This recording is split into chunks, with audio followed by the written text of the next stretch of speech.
guys, welcome to another instalment of Season Previews. I'm delighted to welcome Ross Maguire from the real League of Ireland TV today. How are you, Ross? All good, Keith, all good. Thanks for having me on, really appreciate it. No bother at all. Guys, if you haven't subscribed, make sure you subscribe to League of Ireland TV. Great content there. I especially like the live show, Cautiously Optimistic, which is on Monday at 8 o'clock. Great fan interaction there. It's a bit of crack. I watch it. Yeah, no, appreciate it, Keith. It's a great, loving it just at the moment with the live shows. It's real good cracking. The lads on it every week as well, and then we get to kind of build up a regular enough audience as well. It's going well at the moment, and we're loving it at the moment. I can't recommend it enough, to be fair. Before we get into Shelbourne, we'll have a quick chat about the First Division. It looks very strong this year, the First Division, doesn't it? Well, yeah, it really does. I mean, I wish I was here last week talking about Shells being in the Premier Division, but so be it. We'll talk about them being in the First Division this year. It was gutting to see them go down last year, to be honest. But in terms of the First Division this season, it's like I think Shells' squad is actually better than it was last year, this year. But I'm still nervous about them actually being able to win the league. Like that's how good the First Division is this season. So you're cautiously optimistic. Yeah, exactly. Yeah. But I think looking at some of the sides. Looking at Galway, I think they'll definitely be up there this season. The John Caulfield factor is huge. Even bringing in Conor McCormack is a fantastic signer for them. Bray Wanderers, of course, as well. I think only 1 point behind Drogheda in the end last season. And very, very unlucky not to be in the Premier Division this time around. And the signings they've made of light as well, likes of Brandon Kavanagh, Mark Byrne coming in as well, gives them a bit of the experience. Because I feel like we were talking to Gary Shaw recently. He said they lacked that little bit of experience sometimes in games just to see them over the line. So the likes of a Mark Byrne there could be crucial for that with them. And I do see Bray being up there this year. And then you can have a right off Cork as well, like the likes of Morrissey in there and Beattie coming back and stuff. So yeah, it's going to be a fascinating division. And even UCD, like I think I had them fifth. Again, you can't put UCD off. You know, they always bring through good young players. There's always one or two players that are going to move on eventually to some of the bigger clubs as well, and it's a case of which ones. But again, they could be a little bit under the radar here as well, couldn't they, in fairness? Absolutely. Yeah, they always have top players coming through, and it's just about who's next really with them. I'm hoping that we have taken their best player off them as soon as we get onto that in a bit. But I imagine UCD will be very, very strong as well. And even the likes of, it's not going to be no easy games. I mean, Treaty will be up for it this year. Athlone has strengthened. A couple of their signings have been really impressed with, even like a Cove and stuff as well. So it's going to be a very, very tricky division. Yeah, I'm looking forward to it myself. I'm glad Pats aren't in it though. Shelbourne has made some interesting signings, haven't they, to say the least? You mentioned there, Yo-Yo Maddy was one. I think what was it, 16 goals in 18 appearances last season. Incredible. Kevin O'Connor from Cork, JJ Lunny, Bohemians, Glenn McCauley, even Bohemians, J.R. Wilson, Bray, who I've seen play a good few times, very good player. Yeah. Michael Barker, Bohemians, Brendan Clark, Pats, Michael O'Connor, Ali Gilchrist from Derry. You've got Bruna and Maxim Coogan. I mean, that's just like, can you name a weak transfer there, essentially? I think they're all Premier Division quality players, really, aren't they? I think it's like every time I've seen a new player coming in, I was looking at my phone in disbelief nearly, like, Jesus, how have you got him? I think Brendan Clark was one of the first ones they got in, and as a Pats fan yourself, I'd say you were a bit surprised to see him take that step down into the First Division, because he is top class. Was he your player of the year last year? Am I wrong in saying that? Last 2 years, believe it or not. Last 2 years, was it? Yeah. So like he's a top goalkeeper. Delighted to get him in.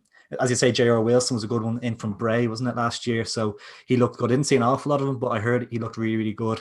He get forward as well from right back. So excited to see how he gets on in the team. And just a lot of the players that you've mentioned, like there's a lot of strength and depth in a lot of those areas. Even the ones kind of go under the radar, the likes of a Michael Barker coming in, versatile across the back four. And I felt he never let Bows down last season whenever he came in. Never let them down, and I think he could be a really shrewd signing. Maxi Coogan's a good signing. Kevin O'Connor, as you say, can't believe we got him, to be honest. And I feel that the Alan Reynolds factor was crucial in the likes of an O'Connor coming in, JJ Lunny, Michael O'Connor, because of the Waterford connection that he had with those players. So I think that was a huge factor. There's a lot of them there. JJ Lunny's another one I think he played under, and just looking at them there. There's someone else as well. Coogan as well is another one as well. Coogan, of course, yes. So, there's obviously an influence there, but that's an interesting one as well. How do you feel the dynamic will work between Morris and Reynolds? Obviously, we're not there. We don't know we can't see what's going on behind the scenes, but is your hunch that Morris welcomes it, or is he looking over his shoulder a little bit as well? I don't know, because I remember initially a few fans were saying that if season starts off badly, Morris is gone and Reynolds will take the reins. It's a weird dynamic. We've seen it in the Premier Division a little bit with Dundalk, with Shane Keegan and Giovignoli. It's a bit strange there. Pats as well, Matthews and O'Donnell. It's like a bit of a duo there as well. So yeah, it's a strange dynamic. I was half expecting Morris. I don't like to say managers should never lose their jobs, but I was half surprised to see him being kept on for this season, because Shelbourne were terrible towards the end of last season. The Longford game in particular, that playoff, Shelbourne were terrible. It was one of the worst performances I've ever seen. Really, really bad. And a couple of games towards the end of the season, they were really poor as well. So, yeah, I was surprised to see Morris maybe keep his job. And he's a good young coach. Like, he definitely has a high ceiling in the game, I feel. And maybe Reynolds coming in there, they could work well together. But as you say, did he welcome that, or was that a decision from above his head? It's hard to know, isn't it? It'll be interesting to see how it plays out. Will be interesting to see. And to be fair to Morris, he did get Shelbourne back up, and yeah. they were kind of expected to, in a way, but they hadn't been up for a few seasons, so there was pressure on that as well. Like, it's not like Shelbourne were 10 times better than anyone else. So there was no guarantee they were going to go up that season when he got them up. And some will say it point to the fact that, he got relegated, but it was half a season. Who knows if it was a full season. So we've all that. Because there wasn't much in it, I don't think, actually, between like nearly 4th and 9th. Like, there wasn't enough. There's only a couple of points in it, I think, in the end. Like, and Finn Harps had those results. I think they beat Bowes away and stuff. Like, a couple of mad results Finn Harps picked up towards the end that didn't do any favours. But you can't rely on that. Like, the table doesn't lie, as the old saying goes. But I think they were a little bit unlucky to go down. But the way they were playing, I think there was off-field issues with Deegan in the dressing room and stuff like that. There was a little bit of unrest, you felt, a lot of rumours flying around, which is never good. So, it was just, the season needed to end. They need to finish 8th and move on, and they just were unlucky to slip in, I suppose. And they should have beat Longford in the playoffs. I think they were poor that day. And Longford deserved to go up, in fairness, on the day. They're a much better side. The early yellow card, early red card wouldn't have helped them in that game. To be fair, like that, I think that they actually played better with the 10 men though. When the man went off, they actually started to play a little bit better. They did a bit, but at the same time, it kind of wears you down in the end as well. Exactly, That's what happened to them there as well. So, one-off game as well. Like, Longford always had a chance if they proved the other week how good they can be as well. Yeah, but absolutely. Galway this weekend, that's an interesting one for the opening day of the season, isn't it? Cracking time. It's a cracking game. It technically doesn't mean anything, because by the end of the season, you're not going to look at this result, but it's a great introduction to the First Division. Absolutely. If we're being perfectly honest, I'll probably take an all, because the way just take the all, not dropping any points, they're not gaining too much on it. I think a loss there kind of sets a precedent for the season nearly. And I think Galway will be right up there towards the end. I think couldn't get a harder start to the season, really. I'm nervous for it, but we haven't been too bad in pre-season. I think we beat Shamrock Rovers. I think we beat Pat's second string side. I think it was the day after your first league game, but it doesn't seem to be going too badly in pre-season. It seemed to be gelling well quickly enough, and a lot of the players have kind of played together before, as we kind of mentioned with the Waterford connection there. So yeah, I'm cautiously optimistic for the start of the campaign, but we'll see how it goes, and I'd probably take any lot. Right now. It'll actually be interesting to see how many new signings actually play, because we keep talking about the new signings, which is fair enough, but at the same time, like, there's a lot of existing players that are good at Shelbourne, isn't there? That Poynton had a good season last season.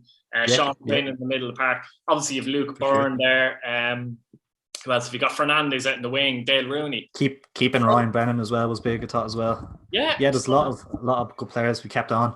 Really happy with it. And there's a couple of young players coming through, the likes of, I think it's Alex Chetner, Brian McManus coming up through as well. So there is a decent core of the group from last year, and you feel like they kind of got rid of I don't want to say bad eggs, but a couple of the players that maybe caused some issues potentially. I don't know too much about it, but that's just the way the feel you got from it. But yeah, Shane Farrell, Georgie Poynton, as you say, there is a lot of good players that kind of got them up the previous time, so they're kind of proven in the First Division. I feel like Shane Farrell is wasn't overly ready for the Premier Division thing, because he's a good player. I do think he's a good potential player, but I think that maybe a step down to the First Division again, have a good season, and then he could be ready for the Premier Division next time around then. Do you think if Shelbourne don't win the league, do you think it's a disaster essentially, or do you think it's that kind of clear cut in that kind of way? Do you think, I know Galway can push as well, but just when you read the names out there, you kind of say to yourself, they have to. They have to go.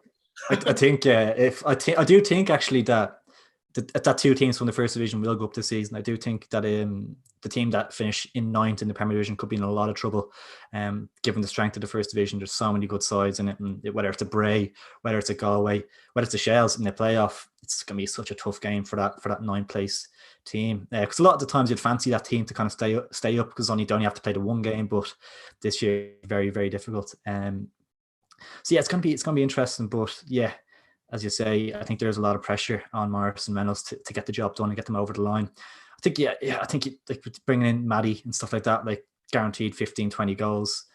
I think this team is more than good enough to win the league. And I think it was in the Premier Division, they would nearly push for a top half finish, if I'm being perfectly honest. I think so. Well, it'll be interesting to see if they play two up front, because I think Maddie and O'Connor could be well capable of playing together. O'Connor, you obviously O'Connor playing, you feel like he needs a partner, like an actual goal scorer with him, to get me. So it looks like it's a match made in heaven to me. What do you think there? Absolutely, yeah, and it's interesting to know what kind of formation they'll go with. I'm looking at the strikers they have. Even like Glenn McCauley is an interesting option. Didn't really work out for Matt Pats or Bowes, so maybe it's another case of kind of taking a step back in his career to kind of take two steps forward with it. And he's been okay in pre-season as well. He scored a few goals, I think. So yeah, the three of them rotating maybe, and then obviously I think O'Connor and Maddie would be the first two on the team sheet in terms of if they're going with two strikers. I think they've a lot of good players centrally as well. So maybe like a diamond in the midfield or something. I know they have Fernandez and Dale Rooney and stuff, but I think kind of they've a lot of strong players centrally. Your Lunnies, your Brennans, your Pointons, as you say, Baruna, Quinn, a lot of players to get into that team. So I think a diamond could work well because the quality there is something else. Just when we list it out there, you're thinking like they can nearly push for Europe in the Premier Division. Yeah, literally. Yeah. Like Bruna was very good at Derry. The only issue Bruna had at Derry was injuries. That's the only issue, but he was a very good player. If he was there now and fit, I'd have him as one of their best midfielders. Like really, very good player. Very good player. Like, you know, and you name a player to, and then you forget about other players. Like it's just yeah. It's crazy. I mean, J.R. Wilson right back, Poynton played very well at right back last season, even though he's a midfielder as such. So there's so many options. You just feel in a full 36 game season that even if they have a bad start, let's say, and struggle to gel, that eventually they're just going to have simply the power in the squad to actually deal with the 36 game season. And some other clubs, I'd be a little bit concerned in that regard. Like you mentioned Bray earlier on, good side, but their squad looks a little bit thin in my opinion. But it's just very difficult like to write off Shelbourne, or not to write them off, but to say they're not going to win the league. It's a very difficult argument to come up with against. Yeah, you'd like to think the quality will tell over the 36 games, as you say. I mean, it's a long season. I think for Bray, maybe a Cork as well, a couple of injuries there, and that could derail their campaign nearly. And then the UCD could even nick a playoff pace off them or something like that. So yeah, for Shells, it is the strength and depth that I think I'm pipping them to win the league myself, unbiasedly as well. But I am pipping them to win my league, win the league even, and I do think they have enough just to do it. I think it will be tight. I don't think there'll be much in it. But I think the last time they went up, it was down to the last day of the season. They had to beat Drogheda away. So it could go down to the last couple of games again. I'm hoping it doesn't. I hope they wrap it up early, but it could go down to the last couple of games. And but I do think surely they'll have enough. Looking at the squad, surely they will. Look, Ross, thanks very much for coming on. Really appreciate it. Great preview. And it's good to get your thoughts, actually, because you're a bit like me sometimes where you're doing a lot of the hosts and stuff, so you don't get fully thoughts. So interesting to hear your actual thoughts. Fair play to you. Thanks for coming on. Top man, Keith. Really appreciate it.